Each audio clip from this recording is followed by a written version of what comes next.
સુરત શહેર અનેક ક્ષેત્રોમાં ખૂબ જ ઝડપથી પ્રગતિ કરી રહ્યું છે અને એ ક્ષેત્રો પૈકી એક છે રિયલ એસ્ટેટ, કે જેમાં ખૂબ જ ઝડપથી સમગ્ર શહેરમાં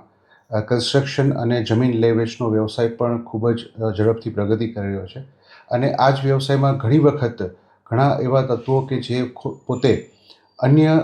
લોકોને ખોટી રીતે પ્રોપર્ટી અપાવવા માટેનો વિશ્વાસ આપી અને તેઓ સાથે વિશ્વાસઘાતની છેતરપિંડી કરતા હોય છે. એવા જ એક બનાવમાં ફરિયાદી શ્રી પિયુષભાઈ સાથે રવિ કોલડિયા નામના આરોપીએ તેમને જમીન અપાવી દેશે એવો વિશ્વાસ આપી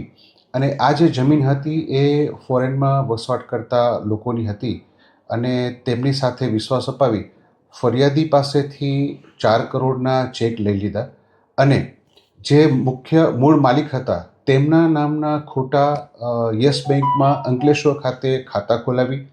અને એ ખાતામાં ફરિયાદી દ્વારા આપવામાં આવેલા ચેક જમા કરાવી અને પૈસા પોતે પોતાના અંગત ઉપયોગમાં લઈ લીધેલા. જે અનુસંધાને ગુનો દાખલ કરેલ. હાલમાં બેંકના કર્મચારીઓની પણ ધરપકડ કરેલ છે અને